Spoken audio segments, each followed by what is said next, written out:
Hey, this is BB from Crisix, and we salute you, the people of BGP.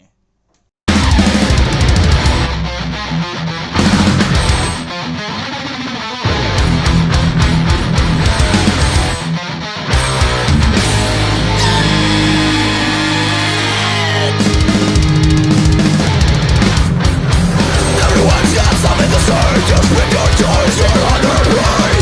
We'll strive for a fearless voice, but damn, let's have a fearless voice. That's what time. Voices will lead to every choice. That's the sound. What the policy, ask yourself what the powerless. How is the tour going so far with the warm-up? Man, this tour is a great opportunity for Crisix because we have a really good team with Tagada Jones, and they, it's an opportunity for Crisix that a lot of people is knowing us, and it's like a point of inflection in French for the band, and we are really, grateful to the Tagada and all the Hellfest crew because we are working with a lot of professional people, and it's an amazing tour. Packed house all the time, and we're having so much fun. Very good. How is it to tour all the day? What?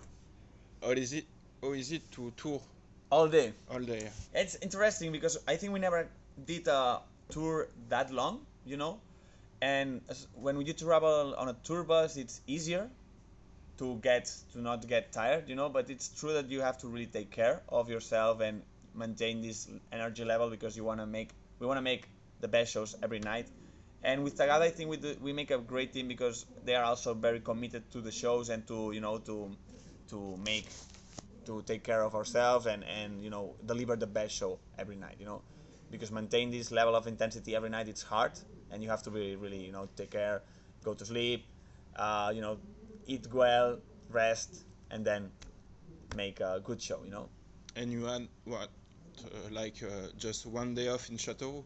Yeah. This Sunday. Yeah, we were there on a Fire Master convention. It was interesting. It really caught my attention. This mixture of a convention and also shows. It was a great idea. I hope they can do it more times because it's really interesting. Yeah. Have you got a warm-up tour anecdote? Warm up tour anecdote. One anecdote from warm up tour, I would say. That's it. No, I'm okay with coffee. Warm up tour anecdote. I mean, we're having a lot of fun every night, and one of the things we did with the crew is we tattooed all the crew and some of the bands with this yes, because we're all the time saying this yes. So this is like a brotherhood thing. That this means that this tour is something special for each one of us in this tour, and it is cool to have this brotherhood all together. And another thing is that we play Uno. I don't know if you know what is Uno. Do you know what is Uno? It's a card game. We are addicted to this game. Uno card. Oh, You have to check it out. You have to check it out. I know. And just before the warm-up, you do a tour in Spain. Yeah.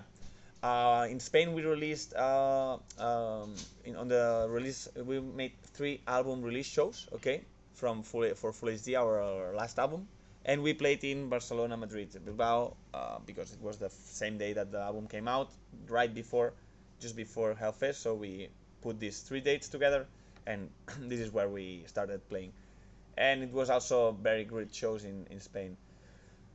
We have this. It has been great. The album was out in 15th April, and then 3 shows in Spain, 18 shows in France, and then festivals. And then Hellfest open air, main stage on Friday 24th, so it's great promotion for Full HD. It's awesome.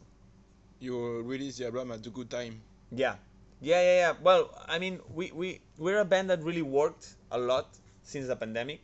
Since the pandemic came in, we really worked a lot to be playing as soon as possible. We were one of the first bands that were traveling Europe while everyone was canceling. We were one of the few bands that were playing 30 shows in Europe, and this is not because it was luck, it was because we were super working on that, also working on new music to put out in the market, and finally after all this process, releasing this full-length album, and with this I think it's a consequence of working hard and making stuff happening, and I'm really grateful that we can do it, you know. But I know also that we really worked a lot to get this, you know, to get this chance. How was the creative process for this new album, Full HD? Yeah, that's yeah, right. What I was saying, right before the pandemic, we were starting to play some new songs, to play new riffs, you know, and start structuring everything. Then the pandemic came, and it was a good in a way because we had a lot more time to try to develop this, you know, and do it from the basement. And there is when we had like 20 songs, and we said, okay, we should not do it all in one album, but let's spare it for the Pizza EP, which is an EP of 4 tracks, and then the rest is for full HD. But this came from all this idea, you know. We planned to make this first EP, and 6 months later the full-length album, and make all this strategy a little bit like more planned, you know, over the table. And yeah, we were like all the pandemic we were working on that, touring when we could, and working in on new music, and then recording it, you know. You really think live when you compose?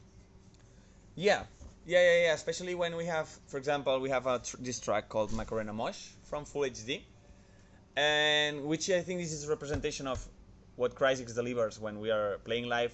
We play aggressive thrash metal that is really influenced by Bay Area and old school thrash metal, but then we put this funny touch with this smile that makes people really enjoy the show, you know.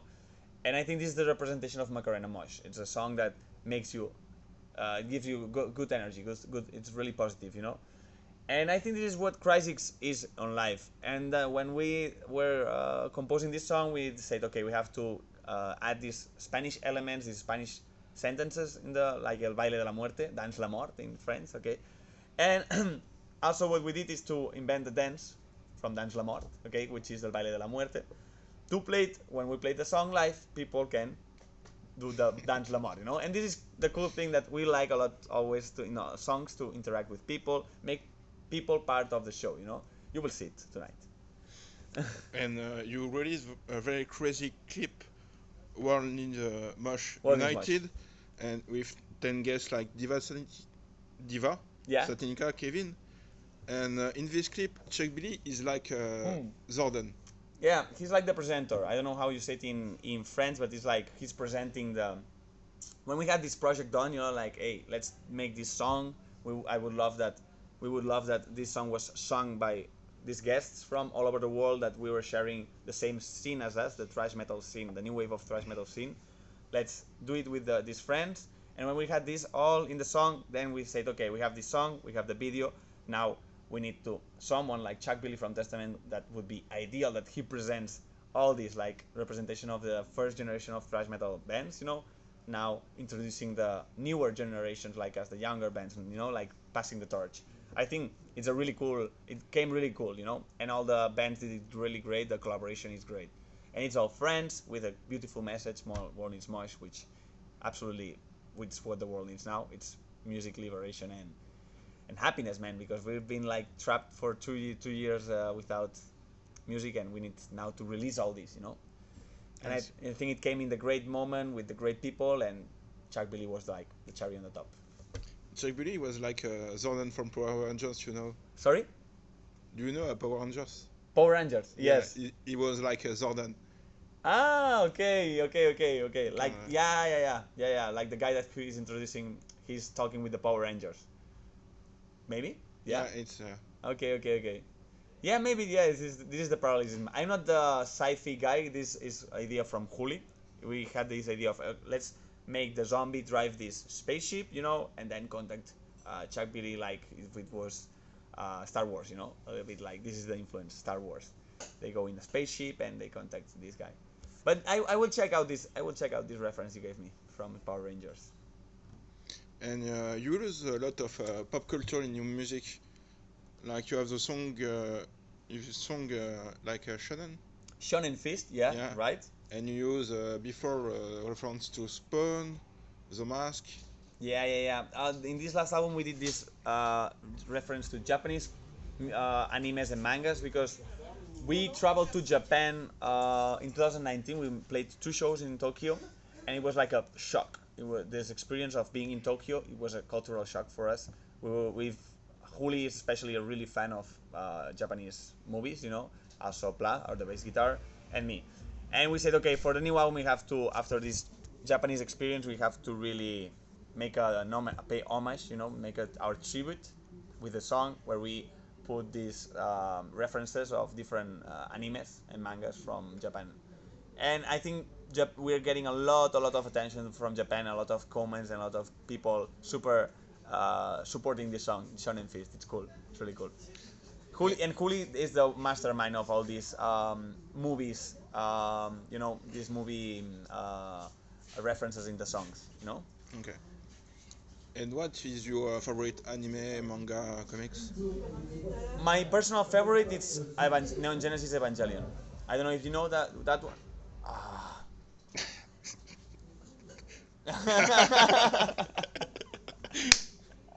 I was seeing this and I was not like paying too much attention. I thought it was like a bird, a crow, and I didn't pay too much attention. Now that I see it's EVA 01. Great, man.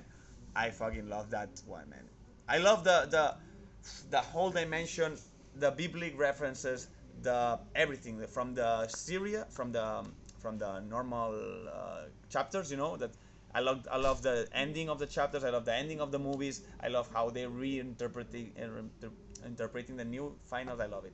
I love Neon Genesis Evangelion, but we all love, and Juli loves a lot of more anime. He's really, he's really Japanese guy.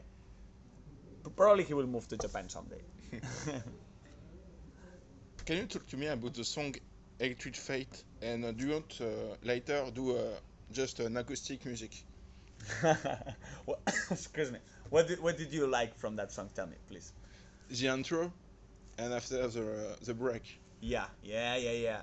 It's a very intense song, man.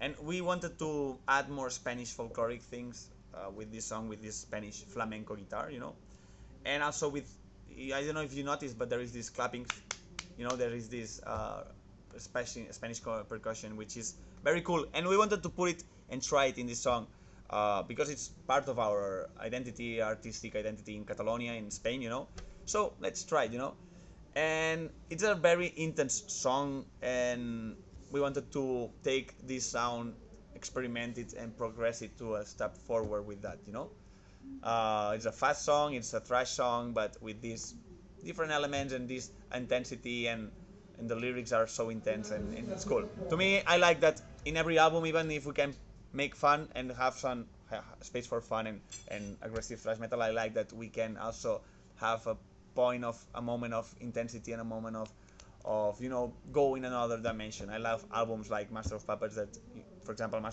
you have crazy songs like Battery, but then you have Orion, and totally emotional riffs and melodies that I fucking love it, So it gets to this level. Let's get the Electric Fate. It's this color that adds the whole album perfection for me.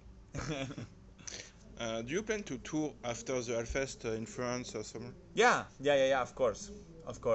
In summer, I don't think we're gonna play too much because we already covered everything with Hellfest and all the Hellfest Open Air and also Warm Up Tour. But for sure, we're gonna come back after summer for sure with a new package of bands and stuff for sure. Yeah. We want to focus now on festivals. We're gonna play to Summer Breeze. We're gonna play some Spanish festivals, and also we're planning to go to Japan, Latin America, South America, and United States. But then we want to come back in Europe with a powerful package.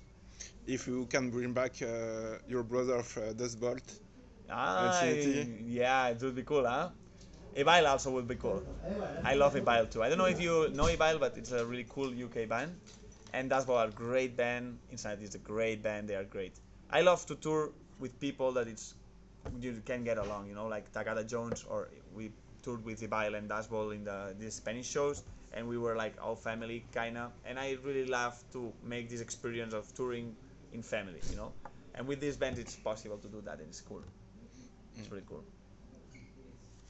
And you can plan to do like a team up song. Yeah, We did. We played Creeping Dead from Metallica with Dashball and Evil in Bilbao in our last show in Spain before going to Hellfest. And yeah, for sure, if we're gonna do a package, for sure we will do something. Tonight we're gonna play something. We'll team up with Nico, just so you know, and we will play a song from a French band. You will see later. And with me and Nico from Tagada Jones, we will sing this song in the Crisix set. Okay. Okay. Any views the world for the end of the interview? Last words. Yeah. Man, it's a pleasure, and we've been enjoying this tour and meeting all these French people. It's amazing. The band is really grateful for all these inputs and all these people having fun with us, and can't wait to be back in the next month, and we'll bring some more thrash fun. We will bring more thrash and fun to friends, because Crisix makes thrash fun again. Makes thrash fun again. Yeah, I say it again. I like this slogan. Someone told me in one of my past tours, we make thrash fun again. Thanks. Yeah.